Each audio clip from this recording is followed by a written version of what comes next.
अस्सलाम वालेकुम। आप पाकिस्तान खबर देख रहे हैं और मैं हमजा जावेद हूं। नाजरीन, सोशल मीडिया के बहुत से फवायद हैं, इसी तरह नुकसानात भी बहुत हैं सोशल मीडिया के, क्योंकि हम सोशल मीडिया पर देखते हैं, हमें खबर मिनटों में आ जाती है, हम लोगों से बातचीत कर लेते हैं, हमारी दोस्तियां हो जाती हैं, बॉर्डर्स के दूसरी तरफ हमारी दोस्तियां हो जाती हैं हर तरह से। लेकिन इसका बड़ा नुकसान ये होता है जब दोस्ती हो जाती है और दोस्ती एक हद से ज्यादा बढ़ जाती है तो उसके बाद ब्लैकमेलिंग शुरू होती है। और ब्लैकमेलिंग होती किस तरह से है, किस तरह से बचा जा सकता है, इन तमाम चीजों पर बात करने के लिए हमारे साथ फैसल जट साहब मौजूद हैं। आइए इनसे बात करते हैं। अस्सलाम वालेकुम। वालेकुम अस्सलाम। जट साहब कैसे हैं आप? अल्हम्दुलिल्लाह ठीक ठाक। अच्छा जट साहब, ये ब्लैकमेलिंग पाकिस्तान में दिन ब दिन बढ़ रही है, आपके पास भी केसेस आते होंगे, ये वजह क्या है, बढ़ क्यों रही है? बिस्मिल्लाहिर्रहमानिर्रहीम। सोशल मीडिया का इस्तेमाल जैसा आपने बताया कि एक अच्छा भी है और एक बुरा भी है। आपकी मर्ज़ी है कि आप इसको अच्छे तरीके से इस्तेमाल करते हैं या बुरे तरीके से। आजकल जो हमारा मसला है, मेरे पास जो केसेस आते हैं वो साइबर क्राइम के। साइबर क्राइम यानी कि जो इंटरनेट पर मोबाइल के ज़रिए लड़कियों को ब्लैकमेल किया जाता है, वो बहुत ज़्यादा केसेस हैं। ठीक है। पाकिस्तान के अंदर भी हैं और आउट ऑफ कंट्री में भी बहुत ज़्यादा हैं। यानी कि यूरोप में जो ख़वातीन पाकिस्तान से गई हुई हैं, वो भी ब्लैकमेल हो रही होती हैं। वो केसेस भी बहुत ज़्यादा आते हैं और पाकिस्तान में जो शादीशुदा ख़वातीन है, वो भी ब्लैकमेल होती हैं। अब ब्लैकमेलिंग शुरू कहाँ से होती है? ब्लैकमेलिंग शुरू होती है ट्रस्ट। जब भी आप किसी पर ट्रस्ट करेंगे, तो ब्लैकमेलिंग का खदशा वहाँ पैदा हो जाता है। ख्वाह वो कोई भी बात हो, या आप लड़कों की दोस्ती लगा लें, लड़की ट्रस्ट और करना लड़की। बुरी बात है, आप ये कह रहे हैं? ट्रस्ट करना बुरी बात नहीं है। अच्छा। ट्रस्ट गलत जगह पर करना बुरी बात है। अच्छा, तो कैसे पता लगेगा सही जगह पे ट्रस्ट है या गलत जगह जी पे? बिल्कुल, ये ट्रस्ट जो है, इंसान जो फीलिंग्स है ना, वो कभी इंसान को नहीं बताती हैं, क्योंकि दिल का और दिमाग का जो रिलेशन है ना, वो बड़ा अलग है। जो लोग दिल से सोचते हैं वो दिमाग से कम सोचते हैं, ठीक और है। जो लोग दिमाग से सोचते हैं वो दिल से कम सोचते हैं। ठीक है। जो दिल की मानते हैं हमेशा ब्लैकमेल वो होते हैं, उनमें खवातीन की तादाद बहुत ज़्यादा है। साइबर क्राइम पाकिस्तान में इतना ज़्यादा बढ़ गया है कि मेरे पास जो केसेस आते हैं, उसमें लड़कियां मुझे ये कहती हैं कि हम अपने घर वालों को बता नहीं सकती, हम अगर बताएंगी तो हमें मार दिया जाएगा। केपी के साइड से भी बहुत ज़्यादा क्लाइंट्स हैं, वो ख़वातीन बच्चियां हैं जो कॉलेजेस में, यूनिवर्सिटी में पढ़ती हैं, उनके फेलोज होते हैं, या वो किसी से बात कर लेती हैं, या कोई ऑनलाइन अर्निंग, जो आजकल ऑनलाइन पैसे कमाने का लालच जो दिलों में पैदा हुआ है, वो लड़कियां जब ऑनलाइन आती हैं तो फिर अपना डाटा देती हैं, शेयर करती हैं पिक्चर्स। तो उसके बाद फिर वो पिक्चर, एक पिक्चर सिंपल होती है, सिंपल के बाद डिमांड की जाती है जी आप विदाउट ड्रेस अपनी पिक्चर भेजें। फिर वो मजबूर होती है, रोती है, वो कहती, वो फिर डरती है कि मेरे घर ना बताया जाए, फिर वो न्यूड पिक्चर भी दे देती है, फिर वीडियो भी दे देती है, फिर मुलाकातें भी हो जाती हैं, फिर इज्जतों को तार तार होते देखा जा सकता है। तो मेरे पास वो खवातीन आती हैं जो कहती हैं कि हम घर नहीं बता सकती, वकील साहब हमारी या अपनी इज्जत बचानी है, आप जो मर्जी करें। तो फिर उसके ऊपर हमने क्या किया है, पाकिस्तान में साइबर क्राइम जो FIA है वो इसको डील करता है। अच्छा, FIA जब इसको आगे डील की तरफ, दूसरी तरफ जाएंगे, पहले खवातीन आपके पास आती हैं, लड़कियां यूनिवर्सिटी की ज़्यादा होंगी या फिर कम उम्र लड़कियां होती हैं, वो फीस कैसे दे लेती हैं? बिल्कुल, ये आपका बड़ा वैलिड पॉइंट है। मैं अक्सर जो लड़कियां मजबूर होती हैं, मैं उनसे फ़ीस नहीं लेता। जिनके वालिद नहीं होते, जो यतीम होती हैं, मैं उनको फ़ीस माफ़ कर देता हूँ। लेकिन फिर भी मैं पूरी फ़ीस माफ़ नहीं करता। मैं ये कहता हूँ कि आपके पैसे जो डॉक्यूमेंटेशन पर या केस पर लगने हैं, वो आपको पे करने पड़ेंगे।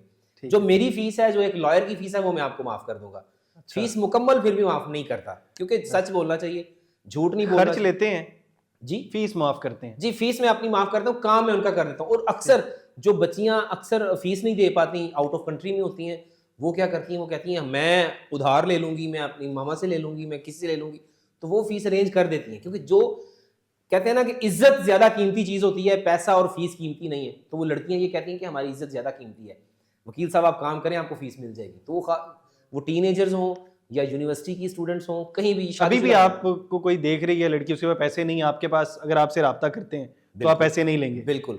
लेकिन इसमें चलें। क्या होता है, ब्लैकमेलिंग केस में क्या होता है, अब ठीक जैसे एक है। रिजवाना तशद्दुद केस था इस्लामाबाद में, सिविल हम्म। जज की जो अहलिया हैं उन्होंने अहलिया। तशद्दुद किया। मैं लाहौर से जाके केस लड़ता रहा हूँ, और मेरे उसमें तकरीबन 12 लाख रुपया लगा उस केस पे, कि मैं उनके गया और आपके सामने सारी सारी दुनिया ने देखा। हम्म।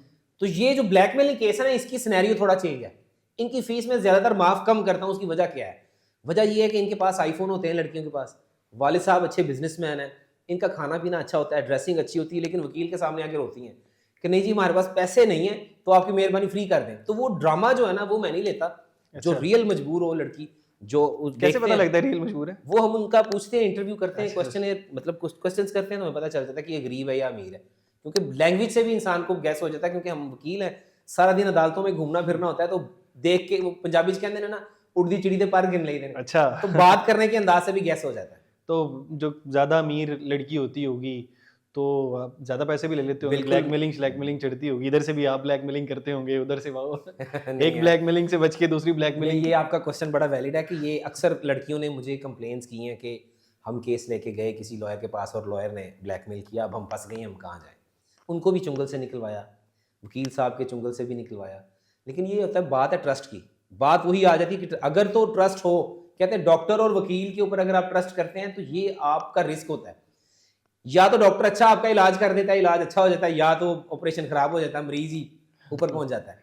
तो ये देखना होता है कि जो इस फील्ड में काबिल है आप उसको मिलना चाहिए, उसके साथ आपको कंसल्ट करना चाहिए। अच्छा, वकील के पास क्या अथॉरिटी है कि वो ब्लैकमेलिंग से बचा लेता है? हाँ, वकील के पास अथॉरिटी ये है क्योंकि आम आदमी है, उसको नहीं पता कि मैं, या एक खातून है, एक मिसाल के तौर पे एक लड़की आई है, उसको पता नहीं कि मैंने क्या करना है, ठीक है, मेरी पिक्चर्स और वीडियोस हैं लड़के के पास, वो मुझे ब्लैकमेल कर रहा है, तो मैं इससे कैसे बचूं।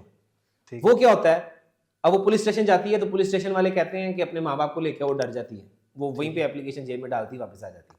ठीक है, वो सोशल मीडिया पे निकालती है कि साइबर क्राइम स्पेशलिस्ट, तो अल्हम्दुलिल्लाह साइबर क्राइम स्पेशलिस्ट पे कोई भी लिखता है तो वो मेरा नाम आता है पाकिस्तान में, अल्हम्दुलिल्लाह। गूगल पे कोई भी सर्च करेंगे तो, क्योंकि मैंने बहुत काम किया है इसके ऊपर। अच्छा, उसमें क्या होता है, हम उनको तरीक़ाकार बताते हैं कि आपने अगर ऑनलाइन कंप्लेन करनी है तो FIA की वेबसाइट बनी हुई है, ऑनलाइन कंप्लेन भी हो जाती है, ठीक है, यहाँ तक वकील की ज़रूरत नहीं होती। फिर उसके बाद अगर आप SMS पर भी कंप्लेन दर्ज करवाना चाहती हैं तो FIA की वो बनी हुई है, एक नंबर है जिसके ऊपर लड़की वो मैसेज करती है, मैसेज के जरिए कंप्लेन दर्ज करा देती है कि उसका नाम सीगा राज मेरे पता ना चले। चलें ये थोड़ा सा गाइड कर दिया, आगे? इसके बाद ये होता है कि अब लड़की को समझ नहीं आ रही कि मैंने मैसेज भी किया, रिप्लाई नहीं आया FIA से, अच्छा, मैंने ऐसा भी FIA होता है? में मेल भी की, ईमेल भी की, तो मुझे कोई रिप्लाई नहीं आया।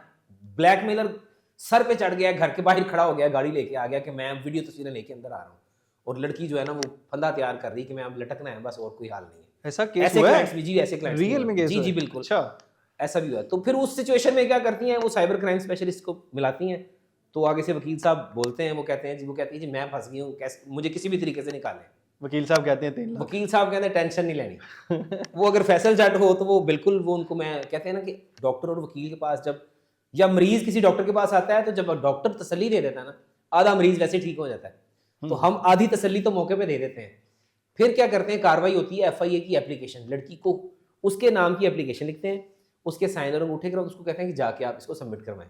ठीक है, जब वो सबमिट करवा देती है, फिर FIA की ऑफिसर जो भी लड़की होती है, या ऑफिसर है पुलिस, जो भी उनका इंचार्ज है, वो उनका उनसे कांटेक्ट हो जाता है, फिर वो उनसे रब्ता करते हैं, वो आगे कार्रवाई चलती है। अगर FIA वाले भी नहीं सुन रहे, फिर उसके ऊपर एक वकील साहब जो हैं 22 से 22B की रिट पिटीशन करते हैं, ठीक है। सेशन, मतलब वो जब जज के पास जाते हैं तो जज के पास वो ऑर्डर लेते हैं कि इसके खिलाफ FIR की जाए, तो ये एक प्रोसीजर है। फिर इसके अलावा एक और शॉर्टकट, वो लड़कियां कहती हैं जी ये तो बड़ा लंबा प्रोसीजर, हम क्या करेंगे, हम कहाँ जाएंगे, मेरी सिर्फ जान छुड़वा दें, वकील साहब जो कहेंगे। तो वकील साहब ने जो कहेंगे, तो वकील साहब अल्हम्दुलिल्लाह पहले ही तगड़ी फीस लेते हैं, काम भी तगड़ा करते हैं और फीस भी तगड़ी लेते हैं। बड़ा केस बड़ी फीस। बिल्कुल। तो उसमें ये होता है कि मैं, एक लीगल नोटिस अथॉरिटी है वकील की, ये शायद जो नए वकील सुन रहे होंगे, जूनियर्स भी और सीनियर्स भी, एक लीगल नोटिस वकील की पावर है। वकील वज़ीर आज़म को भी लीगल नोटिस कर सकता है, अच्छा, वकील सदर पाकिस्तान को भी लीगल नोटिस कर सकता है, वकील किसी को भी एक लीगल नोटिस कर सकता है। लीगल नोटिस के ऊपर ये लिखा होता है, उसकी पावर है कि मुझे इस चीज़ का जवाब दिया जाए, वरना आपके खिलाफ कार्रवाई होगी, वरना आपको हर्जाना अदा करना पड़ेगा। वो एक समझ लें कि लीगल एक ड्रावा होता है। तो फिर जो लड़की कहती है कि अभी हम, मुझे इससे भी जल्दी काम करना है, तो फिर वकील साहब एक लीगल नोटिस तैयार करते हैं। उस लीगल नोटिस के ऊपर एक लेटर पैड होता है, वकील साहब का एड्रेस होता है, नंबर होता है। तो वो वकील साहब जब लीगल नोटिस करते हैं तो ब्लैकमेलर के व्हाट्सएप पर भी भेजा जाता है, और ब्लैकमेलर की डिटेल भी ली जाती है, ब्लैकमेलर की सारी जो भी चीज़ें वो लेके, प्रूफ जो ब्लैकमेल कर रहा होता है, जब उसको लीगल नोटिस जाता है तो फिर वो वकील साहब के पाँव पड़ता है, माफिया मांगता है कि वकील साहब मैंने छाड़, अगर कोई नहीं मांगता। अगर कोई नहीं मानता तो फिर FIA की कार्रवाई होती है। अच्छा जज साहब, कभी ऐसा हुआ है कि कोई पहले से ही वीडियो वायरल हो गई है किसी की और वो आपके पास आया हो? बिल्कुल, ऐसी कई कई कई केसेस हैं ऐसे। वीडियो वायरल हो चुकी है? वीडियो वायरल खानदान में, क्योंकि अक्सर लड़का और लड़की मोहब्बत करते हैं, लड़की बाद में कहती मैंने शादी नहीं करनी, लड़का कहता है तू करेंगी शादी, क्यों नहीं करेंगी। वो फिर लड़की अपने फैमिली के साथ अटैच हो जाती है, या कॉलेज के दौर में दोस्तियाँ रही होती हैं, वो फिर उसकी बहन का भी नंबर ले लेता है, वो उसके वालिद का भी नंबर ले लेता, कहता है मैं तुम्हारे अब्बू को भेजूंगा। वो फिर लड़की ब्लैकमेल होती है, वो कहती है मैं क्या करूँ, मैं किस तरफ जाऊँ। फिर वो अपने तरीके से ढूंढती है, या अपनी किसी फ्रेंड से पूछती हैं, या लॉयर्स का पता करती हैं, गूगल मार के तो मिल जाते हैं सारे लॉयर्स, डॉक्टर्स मिल जाते हैं। फिर उसके बाद जो कार्रवाई होती है वो जब वायरल हुई होती है ना, फिर वो वायरल अक्सर क्या करते हैं कि या भाई को सेंड करते हैं या किसी कज़न को सेंड करते हैं। फिर वो जिन जिन को उन्होंने सेंड की होती है ना, हमारा एक वो मैकेनिज्म बना हुआ है, हम जब लीगल नोटिस करते हैं, हमारे दोस्त भी हैं कई मोहब्बत करने वाले, FIA में भी हैं और दूसरे भी, तो फिर हम उनकी मदद भी लेते हैं। ठीक है। फिर अब वो मदद ये होती है कि वो जो चीज़ें जहाँ सेंड की होती हैं, उनको भी FIA में बुलाया जाता है, उनसे भी चीज़ें मोबाइल वगैरह लिए जाते हैं, उनसे भी चीज़ें डिलीट करवाई जाती हैं। यानी कि इन शॉर्ट ये कि एक लड़की की इज्जत को महफूज करने की पूरी कोशिश की जाती है और अल्हम्दुलिल्लाह उसमें 99% कामयाब भी होता हूँ मैं। अच्छा, आप जी लड़कियों के मामले में 99% कामयाब जी होते जी हैं। कभी कोई लड़का आया है आपके पास के बिल्कुल, हाँ जी, लड़कों के केसेस लड़कों भी हैं, लड़कों बिल्कुल वाला लड़कों मामला? के भी केसेस हैं। अच्छा। लड़कों के भी केसेस हैं। मेरे पास लास्ट टाइम एक केस आया था, लड़का फ्रांस में था, तो उसका रिलेशन था पाकिस्तान में, तो उसने निकाह करना था और उसके घर में कोई नहीं था, तो उसने कहा मैंने शादी करनी है ऑनलाइन। तो उसके साथ बातचीत हुई, रिश्ता ऐप पे गए, तो उन्होंने जनाब उनका बात हो गई, राब्ता हो गया। लड़की ने कोई तकरीबन उससे 2.5 करोड़ रुपया ले लिया हुआ था, तो खा लिया था? खा लिया हुआ था और उसने ओहो! गाड़ियाँ घर वगैरह बनाया हुआ था चीज़ें। लेकिन वो बेचारा फंस गया था। उसकी वीडियोस, जब आपको पता है जब परदेश में लोग होते हैं लड़का और लड़की, वो आपस में वीडियो कॉल पर आते हैं जी, डिमांड रखते हैं कि वीडियो कॉल पर आएँ। ठीक है, तो जनाब साहब ने वीडियो कॉल पर आके वो बेलिबास भी हुए हुए थे, ठीक है। तो वो उन वीडियोस पर ब्लैकमेल हो रहे थे। फिर हमने क्या किया, वो जो खातून ब्लैकमेल कर रही थी, जब हमने उनको पकड़ा FIA के ज़रिए, वो तकरीबन 4-5 और लोगों को इसी तरह लूट चुकी थी। फिर हमने अच्छा। उनके खिलाफ FIR करवाई, उनको अरेस्ट करवाया, उनका डाटा भी डिलीट करवाया और भी लड़कों की वीडियोस थी वो भी डिलीट करवाई। ये तो चोरा नु मोहर पे गए, जी उल्टा मामला हो गया। जी ऐसा अच्छा, भी ये होता अभी ऑफ कैमरा आप एक केस की बात कर रहे थे, इंडिया की लड़की है और पाकिस्तान है। का जी लड़का है। मुझे भी रिसेंटली पिछले 2 दिन पहले एक केस आया है। वो हिंदुस्तान से हैं खातून और वो दुबई में जॉब करती हैं और पाकिस्तानी लड़का था, उनके साथ रहता था, उनके साथ रिलेशन बनाया, मुंह जुबानी निकाह भी किया, जैसे आपस में कहते हैं जी कबूल है। वो निकाह एक्चुअली होता तो नहीं है, होता तो नहीं है। निकाह तो कारी साहब और वो एक चीज़ें हैं जो पूरी हों तो फिर ही निकाह होता है। वो शादी का झांसा था, लेकिन उस लड़की ने इस्लाम भी कबूल किया उसकी खातिर। और वो उसको पता ही नहीं था निकाह किस तरह होता जी है। उसको नहीं था पता। जनाब साहब ने उनसे तकरीबन कोई 75 लाख रुपए और कुछ गोल्ड की चीज़ें ली हुई थी कि शादी करेंगे, फिर कभी फ़ोन कर देना, अपनी अम्मी बीमार है, ये बीमार है, तो पैसे मंगवाने। अच्छा, लेकिन शादी ना की। लड़की अमीर थी। लड़की वहाँ पर जॉब करती थी, ऑब्वियसली कि दुबई में रहती है, फैमिली सपोर्ट होगी उसे। वो जनाब साहब पाकिस्तान आ गए, उन्होंने शादी कर ली, फिर उनको ब्लैकमेल शुरू कर दिया। यहाँ तक कि ये पाकिस्तान में है और लड़की की फैमिली इंडिया में है। यहाँ से पाकिस्तान से इंडिया में उनकी फैमिली को इसकी वो तस्वीरें भेज रहे हैं जो काबिल एतराज़ है। अच्छा, फिर लड़की परेशान हुई, तो लड़की ने फिर मुझे सोशल मीडिया पे देखा, उन्होंने मुझसे रब्ता किया। उन्होंने कहा कि मैं आपको अपना जो है आपकी जो लीगल सर्विसेज हैं वो हायर करना चाहती हूँ। तो फिर हमने उनका इंटरव्यू किया। आपने मोटी फीस मांगी? मैं अल्हम्दुलिल्लाह जब काम मोटा होगा तो फीस भी मोटी होगी। अच्छा। तो उन्होंने मुझे अपना वकील जो भी मेरी सर्विसेज हैं वो हायर की हैं, तो हम इंशाल्लाह उसका काम 1-2 दिन में कर देंगे। आपको यकीन है कि 1-2 दिन में काम हो जाएगा? मैं जब भी कोई काम करता हूँ, मैं यकीन और अज़म के साथ ही करता हूँ कि जैसे वो कहते हैं ना कि कश्तियाँ जला के, मैं केस ही वो पकड़ता हूँ कि जिसका मुझे पता हो कि मैंने कश्तियाँ जला के जाना है और ये करके आना है। अच्छा जट साहब, ये बताइएगा कि इंडिया से रकम यहाँ पर ट्रांसफ़र हुई हो तो पाकिस्तानी कितने पैसे बने होंगे? आपने कितनी फ़ीस ली है? मैंने 5 लाख रुपए फ़ीस ली उनसे। पाकिस्तानी 5 लाख रुपए, आगे मज़ीद भी लेंगे? फ़िलहाल तो 5 लाख ही हमारा तय हुआ है। वैसे मेरी सबसे ज़्यादा से ज़्यादा ब्लैकमेलिंग की केस 26 लाख भी है, 30 लाख भी ली हुई है मैंने। तो मैं साइबर क्राइम के केसेस की फ़ीस जिस तरह का, जिस नौयत का काम होता है, उस नौयत की फ़ीस लेता हूँ। नौयत का काम होता है या सामने जितना बंदा अमीर होता है? एक्चुअली देखें, बात तो यही है कि जिसकी जितनी पसली है, मिसाल के तौर पे देखें, वकील की रोज़ी, लोग कहते हैं कि यार अक्सर क्वेश्चन करते हैं आपके मुंह से बात नहीं आ रही, मैं निकाल देता हूँ। लोग कहते हैं वकील हराम खाते हैं। हाँ। मैं आपको बताता हूँ, वकील की रोज़ी हलाल है, हराम नहीं है। वो हराम है कि जब आप एक फ़ीस कहते हैं कि यार हमारा ये है तो हमने ये लेना है, इस अगर वो उसके बाद भी वो कहते हैं नहीं जी है इधर भी दियो इधर को, फिर वो लड़ाई बन जाए, वो गलत है। वकील की फ़ीस हलाल है, अगर वो मुंह से कह के तय करके लेता है वो हलाल है।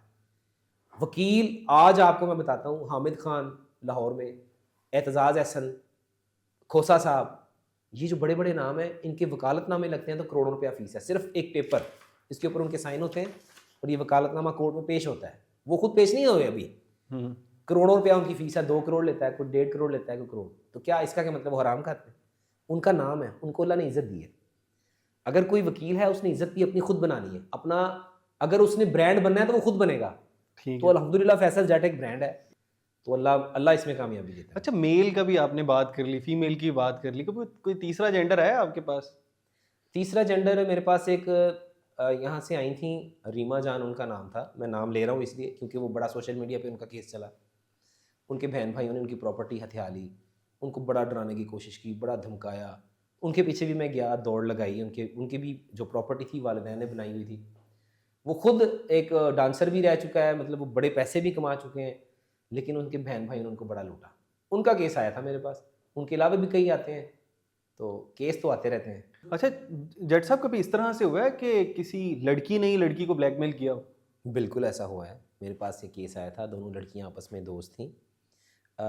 ये दो मैटर हैं। एक मैटर पहले है कि जिसमें दोनों लड़कियां आपस में दोस्ती की, उन्होंने बचपन उन्हें साथ गुजारा, क्लास में भी साथ रही, यूनिवर्सिटी में भी उनको आपस में मोहब्बत हो गई। लड़की को लड़की को लड़की से पाकिस्तान में? मोहब्बत पाकिस्तान में। उन्होंने ठीक मुझसे रब्ता किया कि जी हम निकाह करना चाहते हैं, तो क्या आप हमारा करवाएंगे, हम आपको 5 लाख रुपए देती हैं। तो मेरे पाँव के नीचे से ज़मीन निकल गई कि ये शरीयत के बिल्कुल ही अगेंस्ट है, कानून के बिल्कुल ही अगेंस्ट है, पाकिस्तान में तो इस चीज़ की इजाज़त ही नहीं है। लेकिन पैसे आ रहे थे? पैसे आ रहे थे लेकिन मैं नहीं ले सकता था, क्योंकि वकील साहब की भी पूछगछ होती है। वकील अच्छा। साहब के ये नहीं है कि वकील जो मर्जी करता फिरे, ठीक है, तो कानून के दायरे में रह के वकील ने काम करना है, कानून के दायरे से बाहर जाके नहीं हो सकता। ठीक है। कोई भी कारी साहब भी ये काम नहीं करवा सकते। अब वो आउट ऑफ कंट्री मेरा ख्याल है जाना चाह रही थी, फिर वहाँ पे क्योंकि जिस मुल्क में ये अलाउ है वो वहीं जाके रहेंगी, यहाँ पाकिस्तान में तो अलाउ नहीं है। ठीक है। फिर इसके बाद एक ब्लैकमेलिंग का मैटर आया। एक लड़की जिसकी शादी हो गई थी, लड़का बैरून मुल्क था, यूरोप में, उनकी ज़िंदगी अच्छी हंसी खुशी गुजर रही थी, वो वहाँ से चीज़ें भेजता था मोहब्बत के, यहाँ से भी घर में बड़ी खुशियाँ थी। एकदम उसमें एक नेगेटिव रोल आया, किसी नंबर से ईमेल से उस लड़की के खावंद को यूरोप में पाकिस्तान से नाजेबा तस्वीर और वीडियोस भेजी गई उसकी बीवी की। वो खावंद बड़ा, मैं समझता हूँ कि बड़ा अच्छा, दलेर और हिम्मत अच्छा। वाला खावंद था। ठीक है। जब उनको उसकी अहलिया की तस्वीरें भेजी गई कॉलेज दौर की और दूसरी, वो बड़ा परेशान हुआ, उसने बात की। बात करने के बाद ये हुआ कि वो अपनी बीवी का साथ देने पर तैयार हो गया, बजाय इसके कि कोई और खामद होता तो उसको मुखालफत करता और उसको फारिग कर देता। छोड़ देता। उसने वो नहीं किया, उन्होंने रब्ता किया मेरे साथ, दोनों मियाँ बीवी ने। उन्होंने कहा हमें इसका इलाज चाहिए। तो जब मैं उसके पीछे भागा, उसकी हमने इन्वेस्टिगेशन करवाई, जब उस केस के पीछे मैं चढ़ा तो बाद में निकला ये कि उनकी जो अहलिया है, उनकी दोस्त है, वो किसी ज़माने में लेज़िबियन यानी कि आपस में वो रह चुकी थी, उनकी कॉलेज दौर की। और वो ये कह रही थी, फिर जब मेरे सामने आई तो उसने मुझे ये कहा, उस लड़की ने, कि या मेरी मोहब्बत का क्या, वो अपने खामन को छोड़े। तो मैं ये सोच के बड़ा हैरान हुआ कि हम किस तरफ जा रहे हैं, कि पाकिस्तान में रहते हुए जहाँ पर इस्लामिक लॉ है, शरीयत का कानून है, हम लोग, हमारे माशरे में इजाज़त ही नहीं है इस चीज़ की, तो वो जनाब अलल ऐलान और धड़ल्ले से कह रही थी कि ये अपने खामन को छोड़े, इसने मुझे क्यों छोड़ा। तो दोनों लड़कियां, तो मेरा तो दिमाग जो है ना उस वक्त बंद हो गया। पैसे नहीं चाहिए थे उसको, सिर्फ वो लड़की चाहिए? वो लड़की चाहिए थी, और वो भी पैसे वाली थी और वो भी पैसे वाली थी। मैंने तगड़ी फीस ली थी, काम मैंने कर दिया था। अच्छा, ये बताइएगा, अब किसी के साथ मामला हो गया, ये सारा का सारा वीडियो वायरल हो गई और बहुत ज़्यादा वायरल हो गई, इवन कोई टिकटॉक करे गालिबन, क्योंकि आजकल चल रहा है इस तरह का, फिर वो क्या करे? टिकटॉकर, मैं आपका क्वेश्चन समझा नहीं, कि अगर खातून लड़की है, कोई भी खातून है या कोई भी खातून मर्द है, कोई भी है, उसकी वीडियो इतनी ज़्यादा वायरल हो गई है कि हर एक के मोबाइल में, जैसे रिसेंटली हुआ है जी, लीक हो गई है, ठीक है, तो इस हद तक लीक हो गई, वायरल हो गई, अब वो क्या करे? हर एक के मोबाइल में तो है, अब वो क्या करे? बिल्कुल। इसमें ये होता है कि आपने देखा होगा पिछले दिनों, अब मैं नाम लूंगा तो एफआईए वाले फौरी तौर पे नोटिस कर देते हैं। पिछले दिनों एक वो थी, सोशल मीडिया पर आती रही हैं, उनका टीवी में भी ऐड चलता रहा है, और वो आजकल मेरा ख्याल है पेंटिंग उन्होंने शुरू की है। मेरा ये ख्याल है पूरा हिंट दे दिया। मेरा ये ख्याल है कि मैंने नाम फिर भी नहीं लिया, पूरा बता दिया। अच्छा, उसमें ये है कि जब भी कोई जिसकी वीडियो लीक होती है ना, वो फेमस हो जाता है।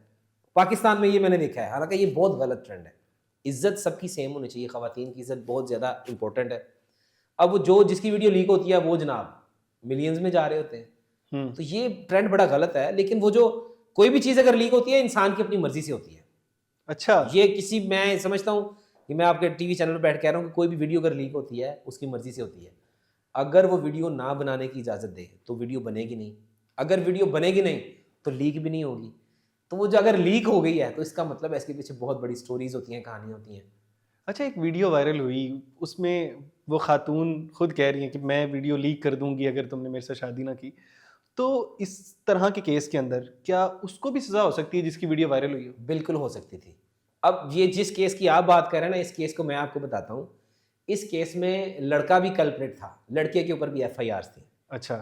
अगर वो लड़का उसके ऊपर एफआईआर्स ना होती, वो इनोसेंट होता और वो पाकिस्तान में होता, तो वो भी पीका एक्ट के तहत एफआईआर दर्ज करवा सकता था साइबर क्राइम की। इसमें सेक्शन 24 भी लग सकता है, सेक्शन 22 भी लग सकता था, जिसकी सज़ा 10 साल कैद है। अच्छा, लेकिन एक्चुअली वो खुद नहीं, वो खुद ही कहते हैं ना कि वो अगर खुद क्लियर होता तो फिर ही आगे से क्लियर खुद काम भी होता। कल्प्रिट था जी, दरमियान। तो उस मामले के ऊपर सजा हो सकती है जिसने सजा हो खुद सकती वायरल है। की हो। देखें, वजह पीका फेम एक्ट, हो। साइबर क्राइम जो एक्ट है, पीका एक्ट 2016 है, इसके तहत इसकी सजाएं होती हैं। इसमें मुख्तलिफ सजाएं हैं। मिसाल के तौर पे आप किसी की भी बिना इजाज़त के एक पिक्चर लेते हैं, फेसबुक पर लगा देते हैं। बिना इजाज़त किसी की वीडियो लेते हैं, टिकटॉक पर लगा देते हैं। बिना इजाज़त कोई भी चीज़ लेते हैं, कहीं भी लगाते हैं, तो उसकी इज्जत पर हर्फ आता है, तो उसके ऊपर पीका एक्ट लगेगा, उसको सज़ा होगी, उसके ऊपर एफआईआर दर्ज होगी, मुकदमा चलेगा, सज़ा भी मिलेगी। अच्छा, बहुत शुक्रिया जज साहब, आप तशरीफ़ लाए। अब आवाम से मैं गुजारिश करूँगा कि आप पहले स्टेप में ही थोड़ा सा परहेज़ किया करें। अगर आपका रिलेशन ख़त्म हो रहा है तो ऐसा रिलेशन ख़त्म कर दिया करें, और अगर आप लोगों को लगता है कि इसके बाद आपका रिलेशन बच जाएगा, तो रिलेशन बचे ना बचे, वो वीडियो ज़रूर बच जाएगी सारी ज़िंदगी के लिए। आप क्या सोचते हैं कमेंट बॉक्स में ज़रूर बताइएगा। इसी के साथ अपने मेज़बान हमज़ा जावेद को दीजिए इजाज़त। अल्लाह ने के बाद।